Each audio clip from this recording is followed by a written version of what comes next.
আর এই যে সব কিছু বার করে নিয়েছি, দেখি কি রান্না করা যায়। আর এই রান্নাঘরের অবস্থা দেখো, এইখান দিয়ে একদম জলে পুরো ভর্তি হয়ে গেছে। এই হলো আমার কষ্ট, আর কি বলবো। নমস্কার বন্ধুরা, তোমরা সবাই কেমন আছো? আশা করি সবাই খুব খুব ভালো আছো, আর আমিও ভালো আছি। আমি শিল্পা চলে আসলাম তোমাদের কাছে নতুন একটি দিন আর নতুন একটি ভিডিওটি যদি তোমাদের বন্ধুরা ভালো লাগে আমার পাশে থাকবে আর আমাকে সাপোর্ট, তোমাদের একটুকরো ভালোবাসা আমাকে এগিয়ে যেতে অনেক অনেক সাহায্য করে। আর এই দেখো, সকালবেলায় উঠে আমি বাসি কাজগুলো মোটামুটি সেরে নিয়েছি। তারপরে সোনার বাবা বলছে আমাকে একটু চা করে দাও। বললাম ঠিক আছে, তাহলে চাটা আগে করে দিই, তারপরে গ্যাস টেবিলটা মুছবো। বলে চা করে দিলাম। চা বিস্কুট তো খাওয়া হয়ে গেছে। তারপরে এই যে বোতলগুলো এক সাইডে রেখে দিলাম, খালি বোতলগুলো ছিল, জলগুলোও ভরে নিতে হবে। আর গ্যাস টেবিলটা ভালো করে মুছে নিলাম। ভাবলাম একটু লাই জল দিয়ে দিই, রাতের বেলা আরশোলাগুলো ঘুরে বেড়ায়। তো দুদিন আগে রান্নাঘরটা সব কিছু ঝেড়ে ঝুড়ে পরিষ্কার করলাম ওই আরশোলার জন্য। ছোট আরশোলা কোথা থেকে এসেছে জানি না। কোথা থেকে এসেছে বলতে বাড়ির মধ্যেই আছে, এবারে বড়গুলো আছে, বড়গুলোকে আর দেখতে পাই না। ছোট ছোট দু একটা দেখছি ঘুরে বেড়াচ্ছে, সেই কারণেই খুবই ভয় লাগে। রাতের বেলা তো নিশ্চয়ই চড়ে এই গ্যাসের টেবিলের ওপরে। তাও আমি যা রান্না করি তারপরে গ্যাস টেবিলটা মুছেই দিই। তারপরেও দেখছি এদিক ওদিক চড়ে বেড়াচ্ছে ছোটো ছোটো আরশোলাগুলো।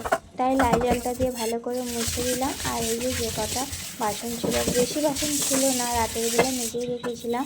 দুধের যে জায়গাটা ছিল ওই জায়গাটা জল দিয়ে ভিজিয়ে রেখেছিলাম, আর সেইটাই এই যে একটু ধুয়ে রেখে দিলাম। আর তারপরে তো চা খাওয়া হয়েছিল, চাটাও ধুয়ে রেখে দিলাম। আর এই যে তারপরে বোতলগুলো জলগুলো ভরে নেবো। আবার ভালো করে মনটা না শুধুই খুঁতখুঁত করছে, সেই যে আরশোলা দেখেছি ছোটো ছোটো, সেই কারণে। আর এই দেখো, তারপরে এই যে বোতলগুলো যে ছিল এগুলো আস্তে আস্তে সব জলগুলো ভরে নিলাম। একবারে ভরে নিলাম তাহলে সুবিধা হয়।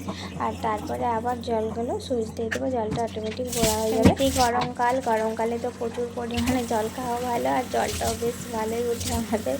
আর আমি বরঞ্চ একটু কম খাই, ওই কারণেই আমার নানা রকম রোগ আর কি। আর কি বলবো, জল যতই খেতে বলে ততই যেন আমার কমই খাওয়া হয়ে যায়। তোমরা তো দেখতেই পাচ্ছ, আমি শুধু দেয়ালগুলোই দেখছি যে আরশোলাটা আর আছে নাকি। তো ছোট্ট ছোট দুটো আরশোলা বললাম না বেরিয়েছিল, ওই যে আরশোলা বেরিয়েছে, আমার যে মনটা খুঁতখুঁত করেছে। এখন কদিন যে থাকবে তার নেই। আর আমি কি বলবো, আরশোলাকে আগে এত ভয় পেতাম, এখন তো অনেক সাহস হয়ে গেছে। এখন বিছে বলো আরশোলা বলো যাই হোক, এখন মানে কাছাকাছি যেয়ে লড়াইটা করতে পারি ওর সাথে। আর আগে সেটাও পারতাম না। তো যাই হোক, আমার বোতলে সব জলগুলো ভরা হয়ে গেছে, তোমাদের সাথে গল্প করতে। তারপরে সবজিগুলো এবার বার করে নেব। আর এই যে লাই জলটাও রেখে দিলাম, যেখানে থাকার সেখানে রেখে দিলাম। তারপরে ঝুড়িটা নিয়ে আর বঁটিটা নিয়ে জায়গা একটা জামবাটির মতো নিয়ে নিলাম, নিয়ে জল নিয়ে নিলাম। নিয়ে না হলে আলুগুলো কাটার সময় একটু দেরি হয়ে গেলে সে কেমন লাল লাল একটা হয়ে যায়। আর এই যে সব কিছু বার করে নিয়েছি, দেখি কি রান্না করা যায়। এবারে সব সবজিগুলো কেটে নেব। আর এই দেখো বন্ধুরা, আমার রান্নাও হয়ে গেছে। তো রান্নার সময় আর সেরকম ভিডিও করি না। আর এই যে একটু পটলের রেসিপিটা করেছিলাম, আর সেটা তো দিয়েছিলাম, তোমরা নিশ্চয়ই দেখেছো। আর এই দেখো, পটলের ভাপা করেছিলাম আজকে সরষে বাটা দিয়ে, আর উচ্ছে ভেজেছিলাম চাকা চাকা করে। আর এটা বড়ি দিয়ে, ঝিঙে দিয়ে, বটবটি, আলু, বেগুন দিয়ে একটা তরকারি করেছি। আর ওখানে পেঁয়াজ কুচিয়ে রেখেছিলাম। আর এখানে আছে মাছের ঝোল, এই ধনেপাতা আর পেঁয়াজ দিয়ে আর কি। আর এই যে বিকাল হয়ে গেছে, খাওয়া দাওয়া আমাদের সব হয়ে গেছে, বিকাল হয়ে সন্ধেও করিয়ে এসেছে। তো সন্ধেবেলায় সন্ধে দিয়ে দিলাম, জামা কাপড়গুলো তুলে। তারপরে একটা তরমুজ এনেছিল, তো তরমুজটা আজকে কাটলাম। আর আগের দিনে না তরমুজটা সাদা ছিল, সেই কারণে সোনার বাবাকে বলেছিলাম যে একটু কেটে নিয়ে আসলে তো লাল দেবে হয়ে আনবে, নাহলে আনতে হবে না। আর এদিকে তরমুজ খেতে খেতে দেখছি বৃষ্টি হচ্ছে, বৃষ্টির জল পুরো ঘরে ঢুকে গেছে। আর এই রান্নাঘরের অবস্থা দেখো, এইখান দিয়ে একদম জলে পুরো ভর্তি হয়ে গেছে। এই হলো আমার কষ্ট, আর কি বলবো।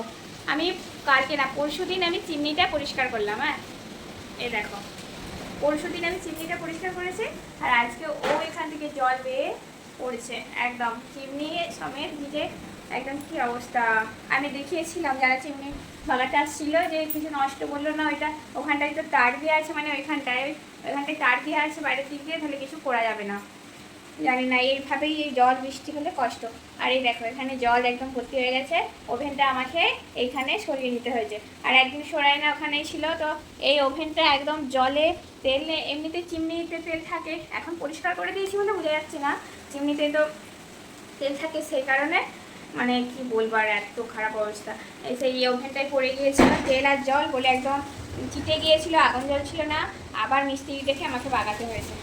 ঝড় হচ্ছে, জানালা দিয়ে দেখাচ্ছি তোমাদেরকে, প্রচুর পরিমাণে ঝড় হচ্ছে। নারকেল গাছগুলো তো একদম মানে নিয়েই যাচ্ছে অবস্থা। তো বন্ধুরা, তোমরা তো সবাই দেখলেই আমার রান্নাঘরের কি অবস্থা। আর কি করা যাবে, এই রকমভাবেই চলতে হবে। দেখি পরে যদি কোনো রকমভাবে ঠিকঠাক করানো যায়। আর আজকের মতো এই পর্যন্তই, ভিডিওটা এখানেই আমি শেষ করছি।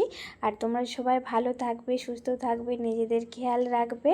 আর অবশ্যই ভিডিওটি যদি ভালো লাগে আমার পাশে থাকবে আর আমাকে একটু সাপোর্ট করবে। টাটা সবাইকে।